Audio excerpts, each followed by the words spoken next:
Welcome to 2 on 2 podcast. I'm your host, Steve. And today, my guy, Bongani, unfortunately is not here today. We wish him a quick recovery. He is recovering from a flu. But that's not a showstopper. We keep it going. And today we've got a special co-host. I'm going to let him introduce himself. Welcome, my man. No, thank you very much. But introducing oneself is always a challenge. Okay. Because there's a whole lot that you would like to say, but it always feels good when somebody says it on your behalf. Absolutely. Anyway, This man needs no introduction. If you are a basketball follower, a basketball lover, this is Wendson Mavoro. And today he's going to be joining us and he's going to be sharing a lot of insights on what's happening in the world of basketball. But, particularly there's a topic that we're going to delve into, which I really we want to pick his insights on. But, in true 2 on 2 podcast tradition, we always start with, just around the leagues, what's happening around the leagues. And it's so interesting that there's been a lot happening on the CBA. We had a big game. One of the notable games that I picked up was Magnets versus the Tigers. Yeah. There was a bit of an upset, I'm told, there, because the Magnets upset the Tigers. Yeah. And, Interesting game. 20-point game, I believe.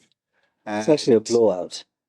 Technically speaking, it is actually a blowout. But, from your own insights, perspective, what do you think about a game like that one and what's happening on the Copper Belt currently in the world of basketball? Yeah, I think first and foremost, Steve, I would like to give props to people on the Copper Belt. They've really elevated how basketball is being run. In the past, we never used to know anything happening basketball-wise on the Copper Belt, except those teams that would eventually get to travel to Lusaka for the national championship, or as players, if we travel to the Copper Belt to go and play teams that side. That's the only time that we got to know what's happening, who's playing there, and apart from the household names, that used to be playing those days. That's true. But nowadays, at the click of a button, I'm able to watch games happening on the Copper Belt. I'm able to follow, like the logs, the teams, and everybody else, the players and everything. So to people in the CBA and everybody else, who are ensuring that basketball on the Copper Belt is broadcasted either on Facebook and other channels, you are doing quite an amazing job, and you have to continue. So coming to the question, of course, when a team is doing well, you obviously become a target. Everyone wants to beat you. So if you look at Tigers, they've been a team that have created a social media buzz. Exactly. And of course, they've had an opportunity to prove it on the court. Exactly. So each time they face a team like Magnets or Kamfinsa, it has always been a battle. It's always been a battle, Oh. Yeah, I can't say much about CBU. I'm sure CBU was CBU probably when Bongani was there. And I can't say it used to be CBU when Davis was there, his older brother, because we used to beat those chaps.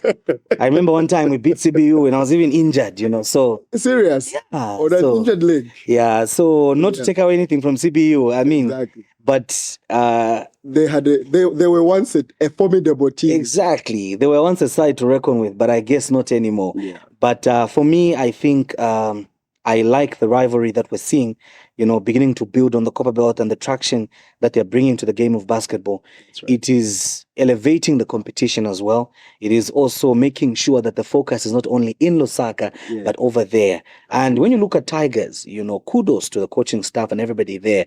They've been consistently coming to Lusaka to play in the national championships. And beside that, the last All-Star, where I think the Lusaka team was beaten for the first time, if I'm not mistaken, was subject to be corrected. Tigers had a decent number of players in that particular All-Star team from the CBA. So it gets to show just how much Tigers is doing. Exactly. And Magnets, they've always been a team. They've got a rich legacy, when we talk about basketball on the Copper Belt. So we obviously can't take anything away from them as well. But for me, it's just the tempo. Now we even have celebrities, Steve, like what's this guy's name? Tilo, who is playing in a team. Music. Exactly. And And he has also taken his talents to exactly. the basketball court. And people at the Copper Belt are using star power such as that to be able to promote the game. And a guy like that doesn't only use his social media influence, but he's playing the actual game just to show how organized and how capable basketball in the Copper Belt is. I like that. And there's a fun fact is Tigers have only been in the Super League 2 years. Mhm. So, I mean, it's exciting stuff. I didn't even know what Tigers was, by the way. Really? Until recently. It's like Tigers saying, Now oh, well, we're this is paying them Tigers. Yeah. I mean, that was the game that, Yeah. you know, when I was just, even from just the mood of some of the people that I spoke to on the Copper Belt, that was a game that they wanted to note, obviously. Coming here to Lusaka, MBA, I think we had one Super League game happening this weekend because of the suspension, I guess, of games. But a catch-up game, Unza Pacers versus the Matero Warriors. Yeah, so that one, unfortunately, I didn't get to watch that one, but I would call it a breather for Tito Njovu, Exactly. who suffered, who suffered a whole lot of torture in the paint from Mateo Magic's Dagi. So it was a breather for Tito, you know, just to come back and play a team where he can also have an opportunity to flex his muscles once again and dominate like the Tito we know him to be. I know he's going to laugh once he gets to watch this, but that's just reality. You know? It is. And what you've said actually is you're echoing someone else's sentiments. I won't mention the name, but when I was talking to them, obviously they're also in the Matero Magic organizations. That's exactly what they said. They said Tito had a breather. Yeah, you know, finally. The tower just covering the whole basket. You know, he didn't have to feel the way people feel when they're playing Victor Wembanyama. Exactly. You know, he didn't have to feel what it feels like to go against competition that is equal to your measure, if not above. You know, so for me, obviously, it was expected that Matero Warriors would come out victorious. Yeah. But, you know, the Unza Pacers also have something to prove in our league. At the moment where they are, they still have a chance to make sure that they are not in the relegation zone. Exactly. You know, and it's big games like that that helps them at the end of the day. That's right. To make sure that when we come to conclude the league games, they are somewhat in a better position. But at the same time, the crucial games are the ones that they play against what, for lack of a better term, I would call their fellow small team. Yeah. We know there's no small team, but for lack of a better term, you know, just their fellow small teams. If they can consolidate results with such teams, then they would have a better chance. They've got one-man commando there. I like calling him one-man commando Nalu.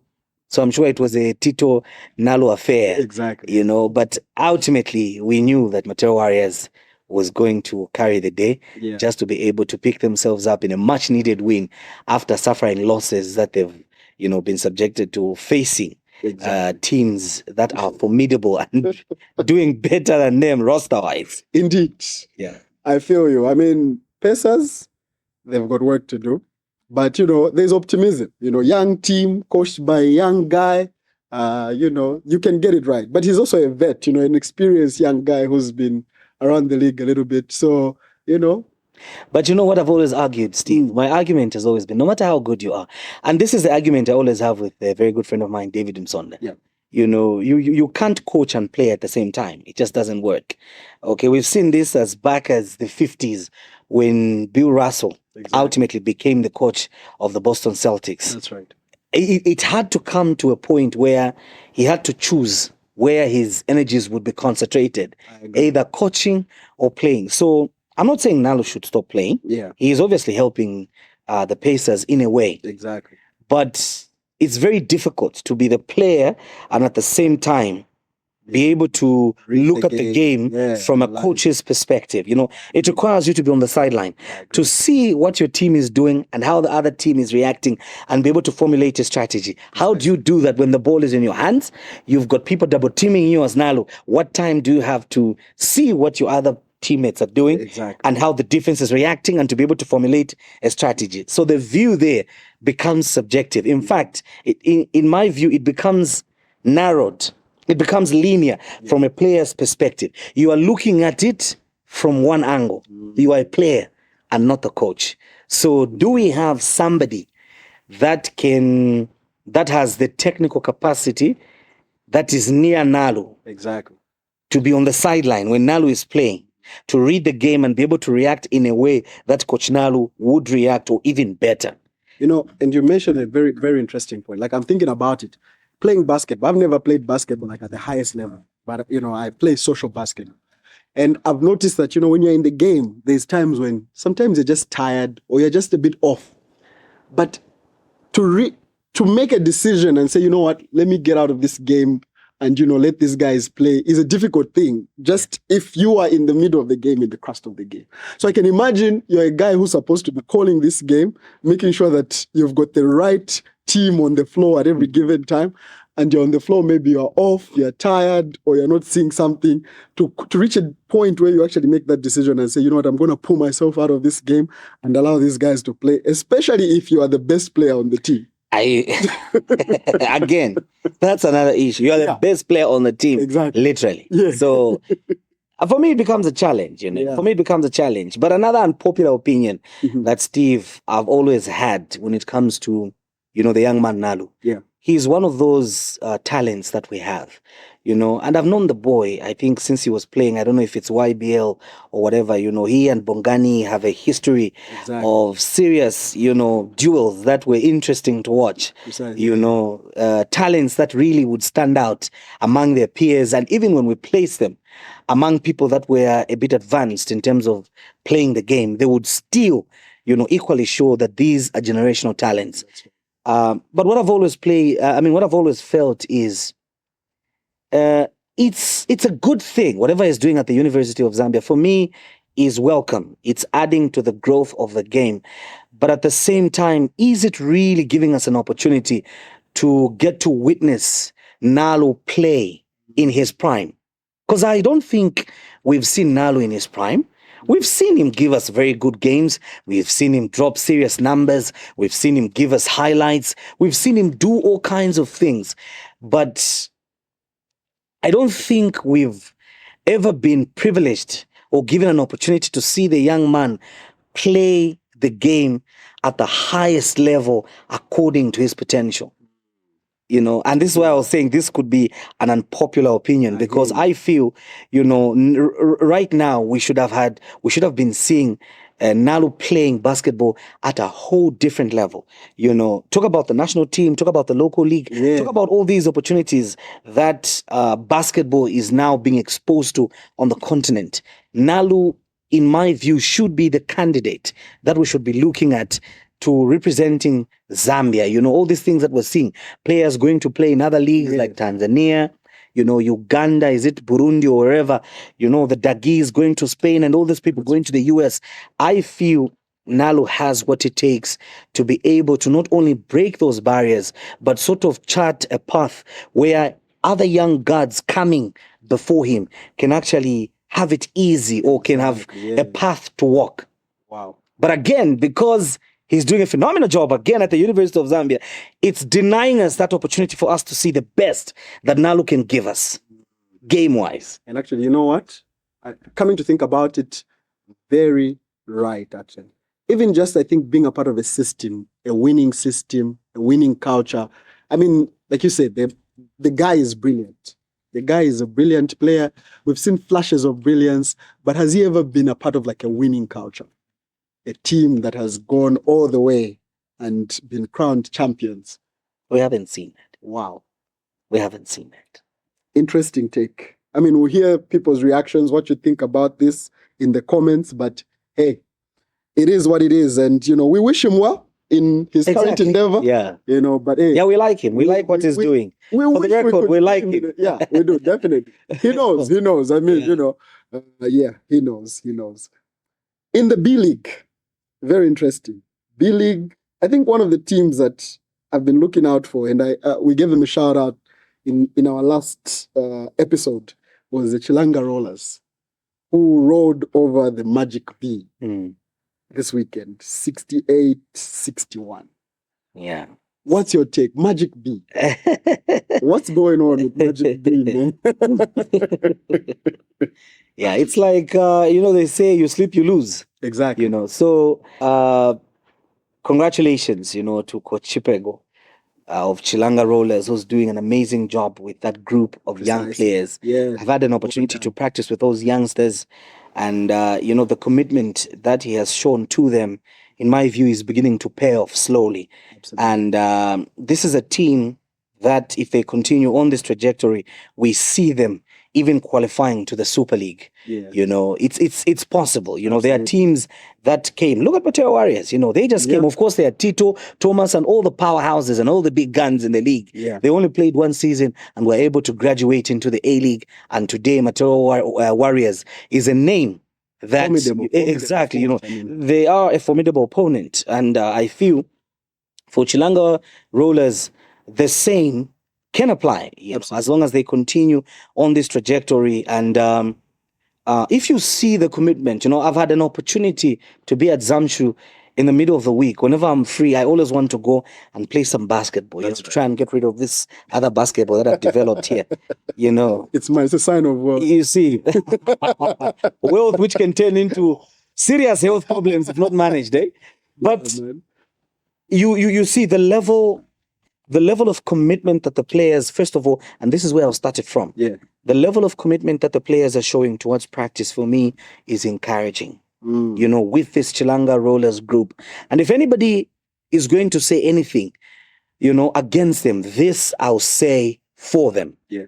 The boys are not missing practice for anything.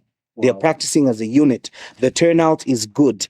They are working together as a team, and they are listening to one voice, which is the coach's voice. Exactly. And these are the results that we're seeing. Yeah. When we talk about what makes a team great, what makes a team begin to excel slowly, building brick by brick a day, it's simple things that start where? In practice. Precisely. Yeah. And Chilanga Rollers is an example.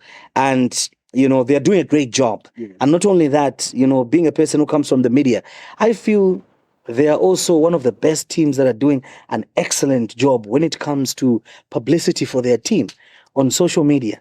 If I was to give an award, I think from the B League side, I would give Chilanga Rollers. In fact, I don't know if anybody in the A League at the moment is even doing as much. I totally agree. When you talk about churning out creative content and all these things that they're doing on their social media. Yeah. So they're doing quite an amazing job, and it was expected.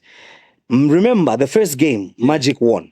That's right. So this time around, Chilanga Rollers needed to make sure that they don't give Magic the luxury of winning 2 games in this series. So they came out top that snake before it raises. So they came out with a mission. They were focused.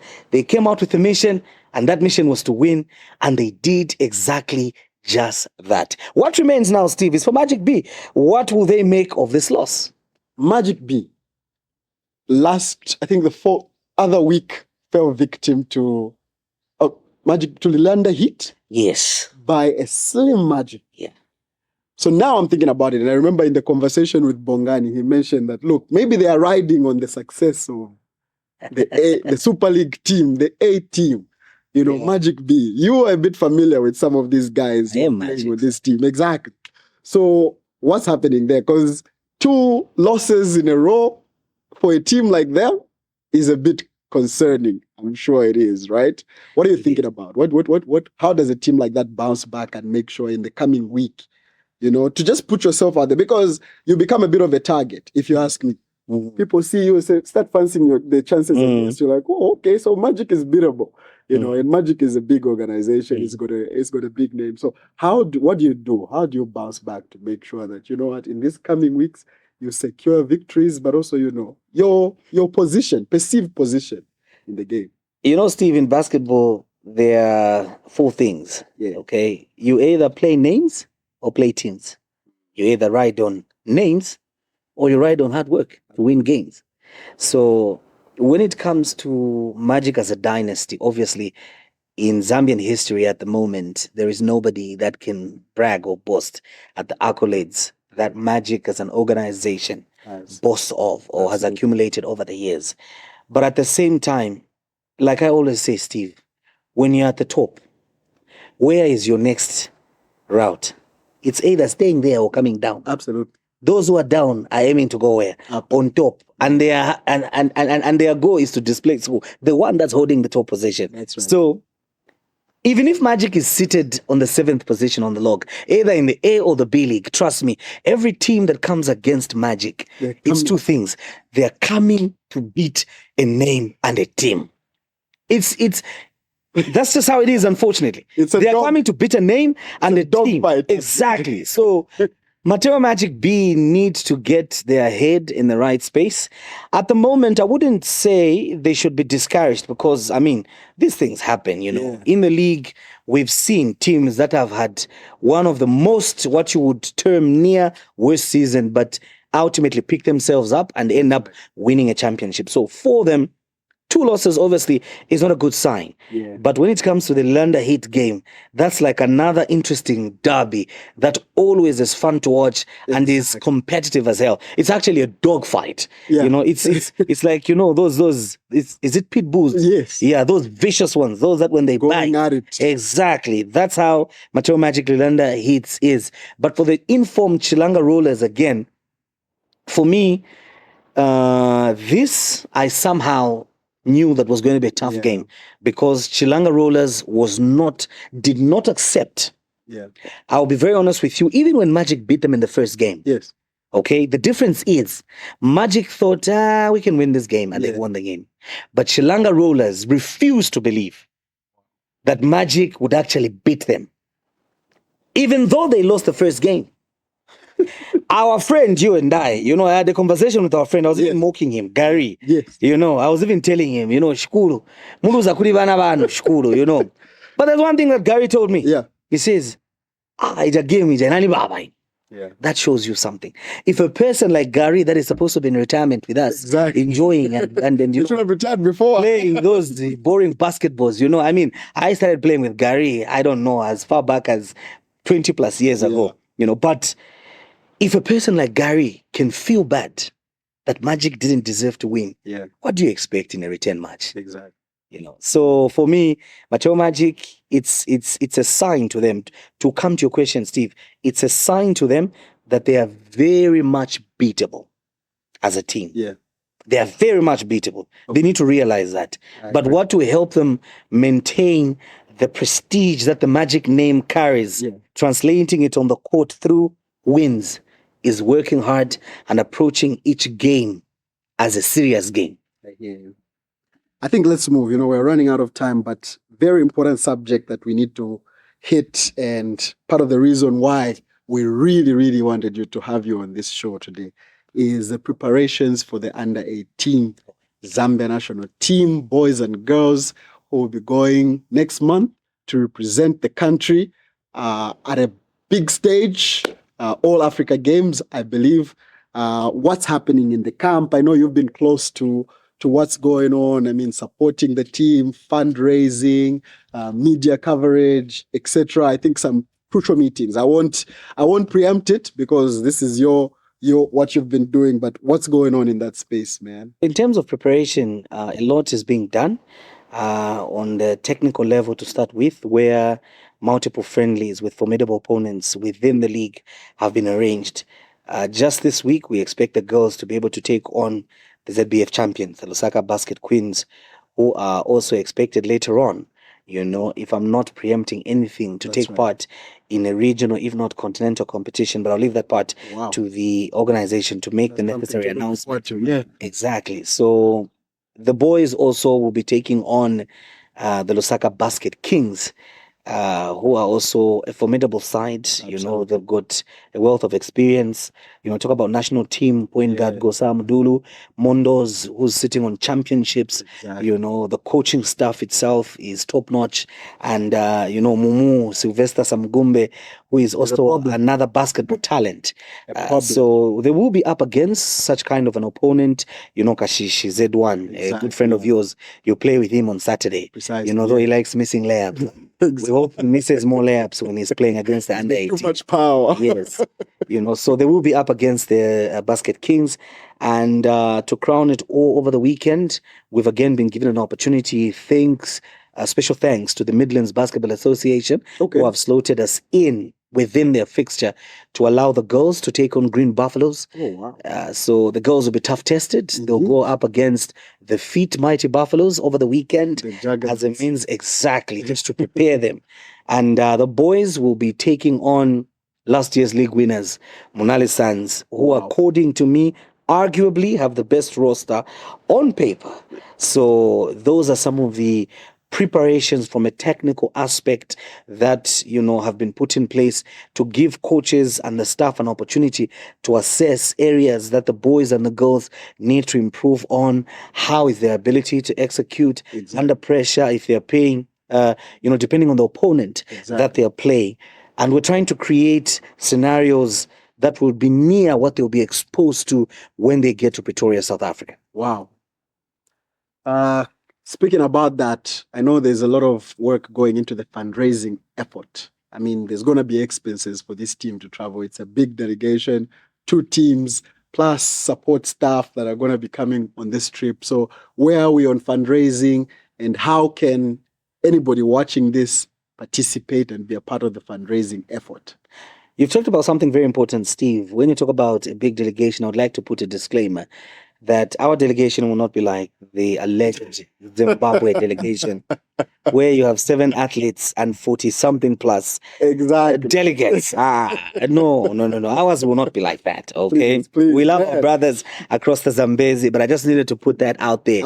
So true to your words, Steve, we have a budget of about 1.6 million kwacha currently, money that has to be raised to be able to fund this trip successfully. And I know it sounds to be a huge figure, a colossal sum, but with collected effort within the basketball community, I believe this sum is nothing. In fact, from where I sit, this amount is an opportunity for the basketball community to show what we are made of. That if we join hands for once, without pointing fingers at who's responsible for what but did not do it, but if we take collective responsibility, put our resources together, it is possible to send a trip, a team of boys and girls to South Africa to go and represent the country. So to be able to give an opportunity to our people in the basketball community and those outside the basketball community, but would like to show their patriotism and support this noble cause, we have created opportunities such as the GoFundMe account. That's right. It's up and running. You can put your dollars there. You can put your kwacha there. Of course, not Malawian kwacha. That's you can put your kwacha there, Zimdom. And yeah. And when we talk about dollars, please, we are not talking about the dollar across the Zambezi. We just need to put that clear. We want the green buck, the Benjamin. Okay. So we also have a WhatsApp platform that is displaying on the screen as you and I are talking. They can utilize that particular platform or code to be able to contribute through Airtel Money and send whatever it is that they want. And this is a continuous exercise, by the way. You just don't send once. Those 50 kwachas, those 10 kwachas, those 100 kwachas, each and every time you have something that you can contribute, do not hesitate to do it, because we need as much contributions as possible to be able to make this trip and effort, a reality. And to conclude it, Steve, the ministry has also been very supportive on our part. We've received commitment from the Minister of Sports, Arts and Youth himself, Mr. Elvis Nkandu, who has said, we know that things are bad in the country at the moment, not due to bad governance, but due to natural phenomena that are beyond the control of anybody else. Talk about the drought that is affecting nearly the entire country, causing economic disruptions. We heard the supplementary budget that the minister presented in Parliament, 40 billion plus, just to be able to mitigate this. But even then, that money is not enough to be able to cushion the impact. So on the little resources that the Minister of Sports is sitting, the minister in his benevolence, in his able leadership, has said basketball will not allow you just to, go it alone on this endeavor. We will support you, we'll hold your hand. So we will give you a little something as a contribution towards this budget. However, the ministry has also pledged to support us, get in touch with stakeholders in the private sector to help support and fund this particular trip. Wow. That's awesome to hear. from the government. I mean, we don't want to hear people are stranded out there outside the country. Young people are supposed to be getting back home. But I think well done so far for the fundraising efforts. And if you're watching this show, we're encouraging you to please, like we said, we're displaying the WhatsApp contacts, reach out, contribute. It doesn't matter the amount, as long as it's an amount that will add to the bigger amount, you can actually contribute. This is what we get when we have a journalist on our show. And I deliberately allowed you to speak because I know you've got so much knowledge. And another thing, Steve, just a quick one. Before our director kills me and never gets to invite me again. We also be having a fundraising dinner. So details for that will be given on the Zambia Basketball Federation Facebook page and, of course, the Midlands Association Facebook page, who have been very supportive to us. Absolutely. So we will share details on those specific platforms. And, of course, people like you and the rest of critical stakeholders will be invited. But we want everybody else to prepare and know that this is coming. And this week, again, we'll be unveiling our kit. So people will get to see now the kind of jersey. Exactly. I mean, I can tell you, it's a nice jersey. And to be able to just make everyone feel nice, we will create replicas of that jersey. So even before... We'll wear them on this show. Exactly. So people have an opportunity to buy the replicas and be able to don their Zambian flag within the basketball, community. Wow. Enough said. I just want to take this opportunity to wish my co-host Bongani a quick recovery. I think we want him back on the basketball court. I've always been telling him, come back, start playing basketball, you chap. Start playing basketball. Come on, Zulu, get back on the basketball court. I know he's afraid of me, but Bongani, come on. I am equally carrying a basketball, and you are scared to come back. We are senior citizens. We can't still be playing, and you're not playing. And him is down with the flu. So get back on the basketball court. But quick recovery, Thanks for coming through. It has been 2 on 2 podcast, and we are out.